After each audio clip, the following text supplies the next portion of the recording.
ನಾಗರಾಜ್ ಗೌಡ್ರೆ, ಒಂದು ಕಡೆ ನಾನು ಓವರಾಲ್ ಸಮೀಕ್ಷೆ ಬಗ್ಗೆ ಮಾತನಾಡ್ತಾ ಇದ್ದೆ. ಆ ಸಮೀಕ್ಷೆ ಪ್ರಕಾರವಾಗಿ UPA ಆಗಲಿ NDA ಆಗಲಿ ಕ್ಲಿಯರ್ ಮೆಜಾರಿಟಿ ಕಾಣಿಸ್ತಾ ಇಲ್ಲ. NDA ಒಂದು ಕಡೆಯಲ್ಲಿ ಮಹಾಗಠಬಂಧನವನ್ನು ಇರತಕ್ಕಂಥ ಪಕ್ಷಗಳನ್ನು ಸೇರಿಸಿಕೊಂಡಾಗ 280 ಬರಬಹುದು. ಆದರೆ UPA ಅಂತ ಬಂದಾಗ 144ರ ಆಸುಪಾಸಲ್ಲಿ ನಿಂತ್ಕೊಳ್ತಾ ಇದೆ. ಇದರ ಮಧ್ಯದಲ್ಲಿ ಕರ್ನಾಟಕ ಲೋಕಸಭಾ ಕ್ಷೇತ್ರಗಳಲ್ಲಿ JDS ಪಕ್ಷಕ್ಕೆ 3, ಕಾಂಗ್ರೆಸ್ಗೆ 11, BJPಗೆ 14. ಕಾಂಗ್ರೆಸ್ 2 ಸ್ಥಾನಗಳನ್ನು ಜಾಸ್ತಿ ಮಾಡ್ಕೊಳ್ತಾ ಇದೆ ಕಳೆದ ಚುನಾವಣೆಗಿಂತ. JDS 1 ಸ್ಥಾನವನ್ನು ಜಾಸ್ತಿ ಮಾಡ್ಕೊಳ್ತಾ ಇದೆ. ಈ ವಿಚಾರಕ್ಕೆ ಸಂಬಂಧಪಟ್ಟಂತೆ ನನಗೆ 10 ಕೊಟ್ಟುಬಿಡಿ, ನನಗೆ 12 ಕೊಟ್ಟುಬಿಡಿ, ನನಗೆ 15 ಕೊಟ್ಟುಬಿಡಿ ಅಂತ ಚರ್ಚೆಗಳು ನಡೀತಾ ಇದೆ ಸರ್. ಹಾಗಾದರೆ ಇಷ್ಟು ನೀವಿಬ್ಬರು ಕೂಡ ಮೈತ್ರಿ ಆದರೂ ಏನೋ ಚಿತ್ರಣ ದೊಡ್ಡ ಮಟ್ಟದಲ್ಲಿ ಬದಲಾವಣೆ ಆಗಲ್ಲ ಅಂತ ಅನ್ನಿಸ್ತಾ ಇದೆ ಸಮೀಕ್ಷೆ ಪ್ರಕಾರ ನಾನು ಮಾತನಾಡೋದಾದ್ರೆ. ಇಲ್ಲ, ಇವತ್ತು ಈ ಮೂಡ್ ಆಫ್ ದಿ ನೇಷನ್ ಅಂತ ಹೇಳ್ಬಿಟ್ಟು ಏನು ಒಂದು ವರ್ಡ್ ಯೂಸ್ ಮಾಡಿದ್ದೀರಾ, ಇದು ಇವತ್ತು ಎಚ್ಚರಿಸ್ತಕ್ಕಂಥ ಸಂಗತಿ. ಎಲ್ಲ ರಾಜಕೀಯ ಪಕ್ಷಗಳಿಗೆ ಇಡೀ ದೇಶಾದ್ಯಂತ ಒಂದು ಎಚ್ಚರಿಕೆಯನ್ನು ಕೊಡುವಂಥ ಒಂದು ಸಂದೇಶವನ್ನು ಇವತ್ತು ಈ ವೋಟರ್ಸ್ ಕೊಟ್ಟಿದೆ.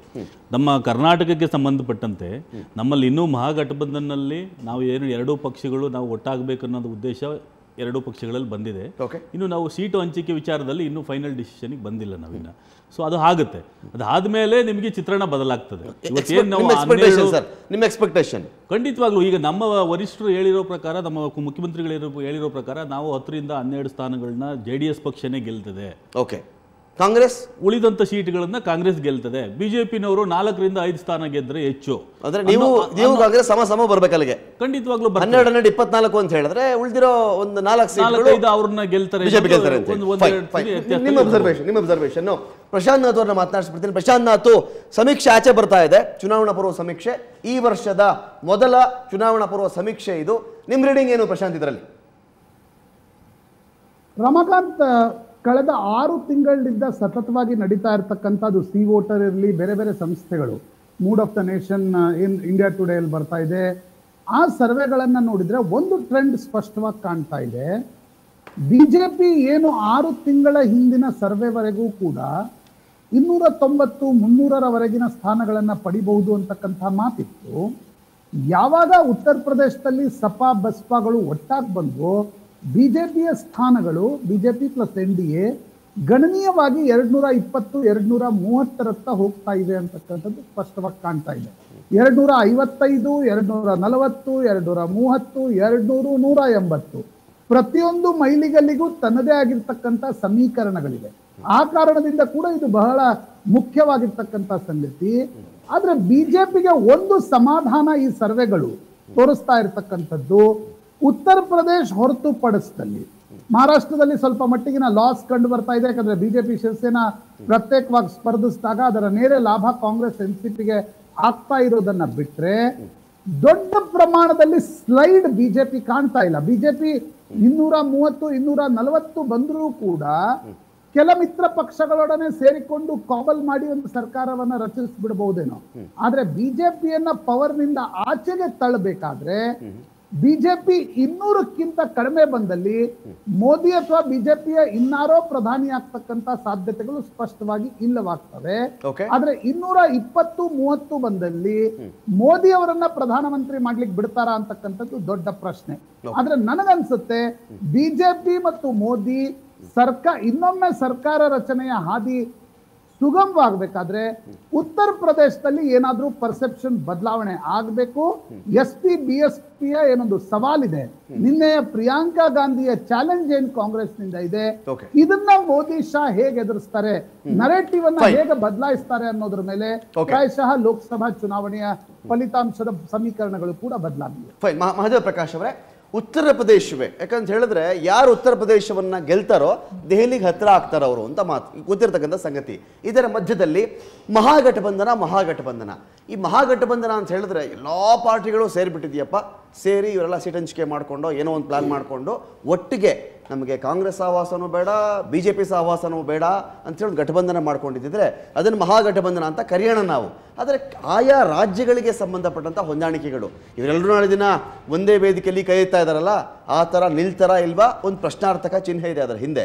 ಇದರ ಆಚೆಗೂ ಇವರು ಈ ರೀತಿ ಹೊಂದಾಣಿಕೆ ಮಾಡಿಕೊಂಡ್ರು BJPಗೋ ಅಥವಾ ಕಾಂಗ್ರೆಸ್ಗೋ ಅಧಿಕಾರದಿಂದ ದೂರ ಇಡಬಹುದು ಅಂತ ಹೇಳಿ. ರಮಕಾಂತ್, ಮಹಾಗಠಬಂಧನ ಅನ್ನೋದು ಈಗ 3 ಮಹಾಗಠಬಂಧನ ಸರ್, ಉತ್ತರ ಪ್ರದೇಶ ಒಂದು ಸಮೀಕ್ಷೆ ಬರ್ತಾ ಇದೆ, ಅದನ್ನ ನೋಡಿ ಅದ್ರ ಮೇಲೆ ನಿಮ್ಗೆ ಪ್ರಶ್ನೆ ಕೇಳ್ತೀನಿ ನಾನು. ಸಮೀಕ್ಷೆ ಪ್ರಕಾರ ಉತ್ತರ ಪ್ರದೇಶದಲ್ಲಿ ಬಿಜೆಪಿಗೆ ಹೊಡೆತ ಕೊಡುತ್ತೆ.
ಹೆಚ್ಚು ಕಡಿಮೆ ಸರಿ ಅಂತ ನನಗನ್ಸುತ್ತೆ. ಓಕೆ.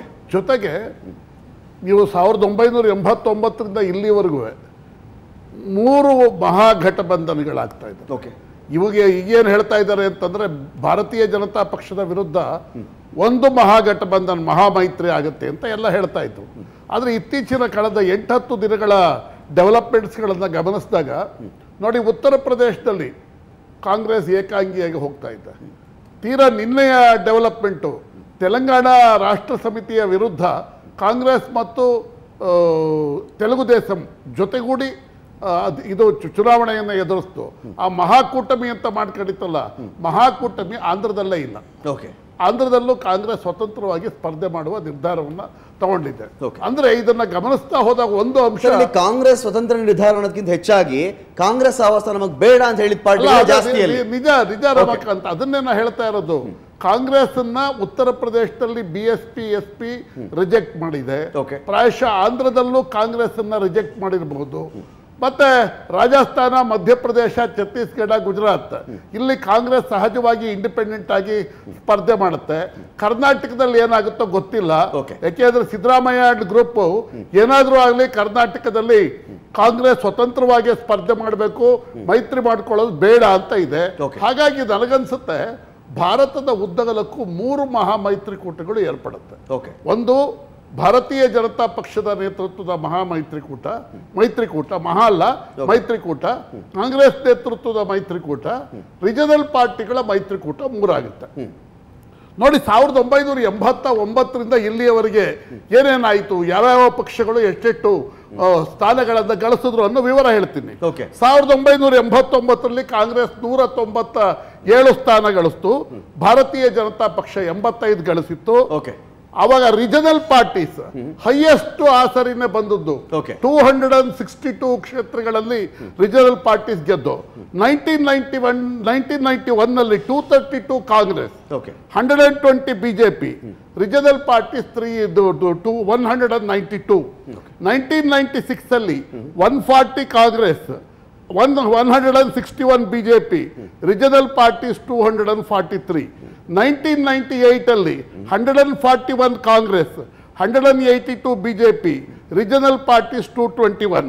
1999 ಅಲ್ಲಿ 114 ಕಾಂಗ್ರೆಸ್, 182 ಬಿಜೆಪಿ, 248 ರಿಜನಲ್ ಪಾರ್ಟೀಸ್. 2004 ಅಲ್ಲಿ 145 ಕಾಂಗ್ರೆಸ್, 138 ಬಿಜೆಪಿ, 261 ರಿಜನಲ್ ಪಾರ್ಟೀಸ್. 209 ಅಲ್ಲಿ ಕಾಂಗ್ರೆಸ್ ಚೇತರಿಸ್ಕೊಳ್ತು ಸ್ವಲ್ಪ, 209 ಕಾಂಗ್ರೆಸ್, 116 ಬಿಜೆಪಿ, 221 ರಿಜನಲ್ ಪಾರ್ಟೀಸ್. 2014 ಅಲ್ಲಿ ಕಾಂಗ್ರೆಸ್ ರೆಡ್ಯೂಸ್ ಟು 44, ಬಿಜೆಪಿ 282 ತಗೊಳ್ತು. ರಿಜನಲ್ ಪಾರ್ಟೀಸ್ ಆವಾಗ್ಲೂ ಅಂದ್ರೆ ಬಿಜೆಪಿ ಸ್ವಂತ ಬಲದ ಮೇಲೆ ಸರ್ಕಾರ ರಚಿಸುವ ಸಾಧ್ಯತೆ ಇದ್ದಾಗಲೂ 218 ಕ್ಷೇತ್ರಗಳಲ್ಲಿ 3ನೇ ಅಂತಂದ್ರೆ ರಿಜನಲ್ ಪಾರ್ಟೀಸ್ ಅಂದ್ರೆ ಪ್ರಾಂತೀಯ ಪಕ್ಷಗಳು 218 ಲೋಕಸಭಾ ಕ್ಷೇತ್ರಗಳಲ್ಲಿ ಗೆಲುವು ಸಾಧಿಸಿತು. ಈಗ ಬರ್ತಾ ಇರುವ ಸಮೀಕ್ಷೆಯ ಪ್ರಕಾರ ಭಾರತೀಯ ಜನತಾ ಪಕ್ಷ 233, ಕಾಂಗ್ರೆಸ್ 167, ರಿಜನಲ್ ಪಾರ್ಟೀಸ್ 144. ಅಂದ್ರೆ 2014 ಲೋಕಸಭಾ ಚುನಾವಣೆಯನ್ನು ಹೊರತುಪಡಿಸಿದ್ರೆ 1989ರಿಂದ ಇಲ್ಲಿಯವರೆಗೆ ಎಂಥ ರಾಜಕೀಯ ಪರಿಸ್ಥಿತಿ ಇದೆಯೋ ಅದೇ ಪರಿಸ್ಥಿತಿ ಸೃಷ್ಟಿಯಾಗುತ್ತೆ. ಪ್ರಕಾಶ್ ಅವರ ಒಂದು ಪ್ರಶ್ನೆ ಇಲ್ಲಿ ಮೋದಿ ಅವರ ಆಳ್ವಿಕೆ 5 ವರ್ಷಗಳ ಆಳ್ವಿಕೆ, ಅದ್ಭುತ ಆಳ್ವಿಕೆ, ಮಹಾನ್ ಪರಿವರ್ತನೆಗಳಾಗಿದೆ. ಇದೆಲ್ಲದರ ಆಚೆಗೆ ನೀವೇನಾದರೂ ಭಾಷಣ ಮಾಡ್ರಿ, 2 ಪಾರ್ಟಿ ಒಂದಾದರೆ ನಿಮ್ದೇನು ನಡೆಯಲ್ಲ ರೀ ಅನ್ನೋ ಮೆಸೇಜ್ ಹೋಗುತ್ತಾ ಎಲೆಕ್ಷನಲ್ಲಿ? ಈ ಮೆಸೇಜ್ ಸುಳ್ಳು ಅನ್ನೋದನ್ನ ಈ ಸತಿಯ ಚುನಾವಣೆ ಪ್ರೂವ್ ಮಾಡುತ್ತೆ. ಹೇಳ್ತೀನಿ, ಕೆಲಸ ಸುಳ್ಳ ಭಾಷಣ ಸುಳ್ಳ ಅಂತ ಅಲ್ಲ, ಈ ಮಹಾಗಠಬಂಧನ ಗೆಲ್ಲತ್ತೆ ಅನ್ನೋದು ಸುಳ್ಳು. ಓಕೆ, ನಾನು ಹೇಳ್ತಾ ಇರೋದು ಯಾಕೆಂದ್ರೆ ನಮ್ಮೆಲ್ಲ ಆರ್ಗ್ಯುಮೆಂಟ್ಗಳು ಏನ್ ಬೇಸ್ ಆಗ್ತಿದೆ ಅಂದ್ರೆ SP BSP ಸೇರ್ಬಿಟ್ಟಿದೆ, ಎಲ್ಲ ಅವರೇ ಸೀಟ್ ಗೆದ್ದು ಬಿಡ್ತಾರೆ. ಯಾವ ಎಕ್ಸ್ಟ್ರೀಮ್ ಕೊಟ್ಟೋದು ಅಂದ್ರೆ ಬಿಜೆಪಿಗೆ ಸೀಟೇ ಬರಲ್ಲ, 5 ಸೀಟ್ ಬರುತ್ತೆ ಅನ್ನೋ ಮಟ್ಟಕ್ಕೂ ಸಮೀಕ್ಷೆಗಳು ಹೇಳೋ ಅಂದ್ರೆ ಇದೊಂಥರ ಬಿಲ್ಡಪ್ ಮಾಡುವಂಥದ್ದು. ಹಿಂದೆ 2014 ಇದೇ ರೀತಿಯಾದ ಹಲವಾರು ಪ್ರಯತ್ನಗಳು ನಡೀತು. ಆದ್ರೆ ಇಲ್ಲಿ ಕೆಲಸ ಮಾಡೋದ್ರ ಬಗ್ಗೆ ಆಗಲಿ, ನಡೀತಾ ಇರುವಂತ ಕೆಲಸಗಳ ಬಗ್ಗೆ, ಕಾರ್ಯಕರ್ತರ ಪರಿಶ್ರಮದ ಬಗ್ಗೆ ಆಗಲಿ, ಯಾವುದಕ್ಕೂ ಬೆಲೆನೇ ಇಲ್ಲ. ಇಲ್ಲಿಗ ಕೋಟ್ಯಾಂತರ ಜನ ಯಾರು ನರೇಂದ್ರ ಮೋದಿ ಸಮೀಕ್ಷೆ ನಿಮ್ ಪ್ರಕಾರ ಬಂದ್ರೆ ಎಲ್ಲದಕ್ಕೂ ಬೆಲೆ ಸಿಗ್ತಾ ಇಲ್ಲ? ನಾನು ಅವಾಗಲೇ ಆರಂಭದಲ್ಲಿ ಹೇಳಿದೆ, ಪರವಾಗಿಲ್ಲ ಅಂತ ನಾನು ಸುಳ್ಳು ಅಂತ ಏನು ನಾನು ಅದ್ರ ಬಗ್ಗೆ ಕಂಟೆಸ್ಟೇ ಮಾಡ್ತಿಲ್ಲ. ನಾನು ನನ್ನ ವಿಚಾರವನ್ನು ಹೇಳ್ತಾ ಇದ್ದೀನಿ. ನಮಗೆ ವಿಶ್ವಾಸ ಇದೆ, ಯಾವ ಜನರಿಗೆ ನರೇಂದ್ರ ಮೋದಿ ಸರ್ಕಾರದಿಂದ ಕೊಟ್ಟಂತ ಸವಲತ್ತುಗಳು, ಒಂದು ಒಳ್ಳೆ ಆಡಳಿತ, ಈ ದೇಶವನ್ನು ಅಂತಾರಾಷ್ಟ್ರೀಯ ಖ್ಯಾತಿಗೆ ತಗೊಂಡೋಗಿದ್ದಂಥದ್ದು, ಈ ಎಲ್ಲ ಸಂಗತಿಗಳು ಜನ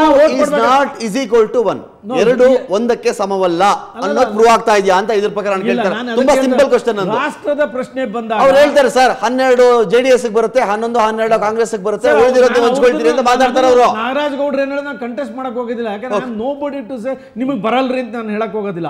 ನನಗೇನ್ ಬರುತ್ತೆ ನಾನು ಅದನ್ನ ಮಾತಾಡ್ತಾ ಇದ್ದೀನಿ ಅಷ್ಟೇ. I don't get into the argument there.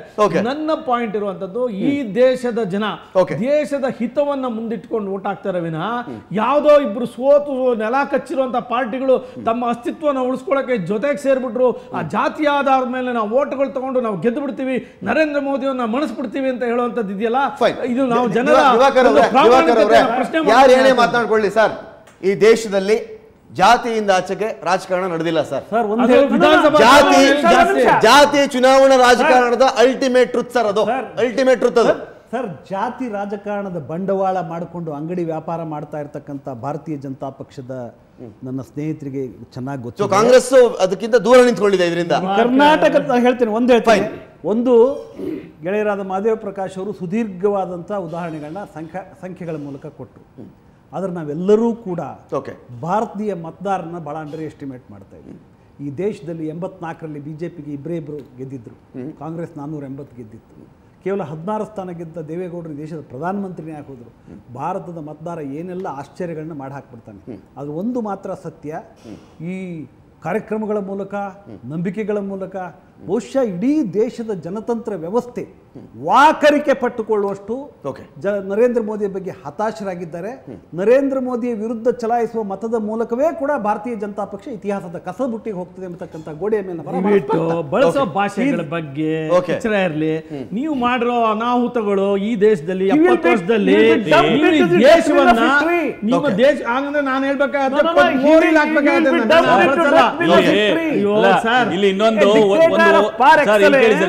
ಇನ್ನೊಂದು ಬಹಳ ಸ್ಪಷ್ಟವಾಗಿ ಹೇಳ್ಬೇಕಂದ್ರೆ ಅವಾಗಲೇ ನಮ್ಮ ಬಿಜೆಪಿ ವಕ್ತಾರರು ಹೇಳಿದ್ರು, ದೇಶದ ಜನರ ಸ್ವಾಭಿಮಾನವನ್ನ ಇಡೀ ದೇಶದ ಇರ್ತಕ್ಕಂಥ ಜನತೆ ಇವತ್ತು ಮುಂದಿನ ಚುನಾವಣೆಯಲ್ಲಿ ಉತ್ತರ ಕೊಡ್ತಾರೆ ಅಂತ. ಖಂಡಿತವಾಗ್ಲೂ ಈ ಮಾತನ್ನ ನಾನು ಒಪ್ತೀನಿ ಸರ್. ಕಳೆದ ಬಾರಿ ಚುನಾವಣೆಯಲ್ಲಿ ಇಡೀ ದೇಶದ ಜನತೆ ಒಂದು ಸ್ವಾಭಿಮಾನವನ್ನು ಇಟ್ಕೊಂಡು ಮೋದಿ ಅವರಿಗೆ ಸಂಪೂರ್ಣವಾದ ಬೆಂಬಲವನ್ನು ಕೊಟ್ಟು ಅಧಿಕಾರವನ್ನು ಕೊಟ್ರಲ್ಲ, ಇವತ್ತು ಅದೇ ಜನತೆಗೆ ಬೆನ್ನಿನ ಮೂಳೆಯನ್ನು ಮುರಿಯುವಂತ ಕೆಲಸವನ್ನ ನೀವು ಮಾಡಿದಿರಿ. ಇವತ್ತು ಅದಕ್ಕೆ ಪ್ರತಿಫಲವಾದ ನೀವು ಉತ್ತರವನ್ನ ಇವತ್ತು ಮುಂದಿನ ಮುನ್ಸೂಚನೆಯಾಗಿ ಸೇರಿದ್ದಾರೆ. ಹಾಗಾದ್ರೆ 2019ರ ಚುನಾವಣೆಯನ್ನ ಮೋದಿ ಅವರನ್ನ ಪ್ರಧಾನಿ ಮಾಡ್ಲಿಕ್ಕೆ ಆಗ್ತಿರೋ ಚುನಾವಣೆ ಅಂತ ಕರಿಬೇಕಾ ನಾವು, ಅಥವಾ ರಾಹುಲ್ ಗಾಂಧಿ ಪ್ರಧಾನಿ ಆಗ್ಬೇಕು ಅಂತ ಆಗ್ತಿರೋ ಚುನಾವಣೆನ, ಅಥವಾ ಇವೆರಡೂ ಅಲ್ಲ ಸ್ಥಳೀಯ ಪಕ್ಷಗಳ ಹೊಂದಾಣಿಕೆ ಡಿಸೈಡ್ ಮಾಡುತ್ತೆ ಯಾರು ಹಣೆ ಬರಹ ಅನ್ನೋದ್ರ ಮೇಲೆ ಈ ಚುನಾವಣೆ ಡಿಸೈಡ್ ಆಗುತ್ತಾ? ನೋಡೋಣ ಬ್ರೇಕ್ ಆದ್ಮೇಲೆ.